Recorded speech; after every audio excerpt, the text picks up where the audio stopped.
s'agissait de requalifier très lourdement 16 grands bâtiments de Bordeaux 1. Ce qui est apparu évident dans un premier temps, ça a été de traiter la performance énergétique et le confort thermique de ces bâtiments, parce qu'on partait de très loin, ils sont très énergivores, ils sont particulièrement inconfortables, aussi bien l'hiver que l'été.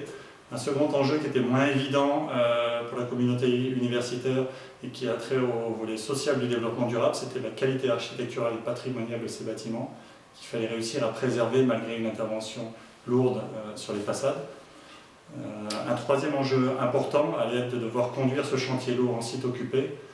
Et un quatrième enjeu plus diffus, mais tout aussi important, était d'arriver à conduire des démarches HQE globales sur la totalité de ces 16 bâtiments pour bâtir toutes les thématiques environnementales qu'on peut rencontrer sur un projet aussi vaste.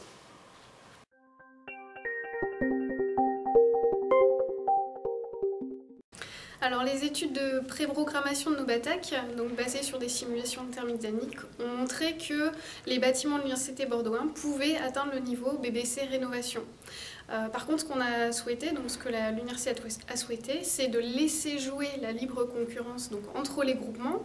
Et donc, on n'a pas fait part au groupement de ces études et on leur a fait part de notre souhait d'avoir un maximum de bâtiments qui atteignent le niveau BBC Rénovation. Et là-dessus, c'est le dialogue compétitif qui a fait jouer la concurrence.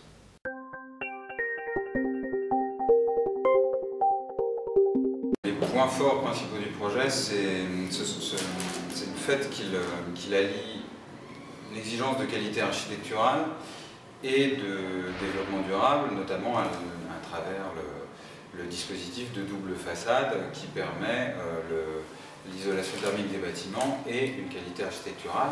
Puis par ailleurs, le deuxième point, c'est sa durée dans le temps, c'est-à-dire que pendant 30 ans, on a la gestion d'un équipement, l'assurance sur des consommations de chauffage abaissées et du maintien et de la pérennité du patrimoine.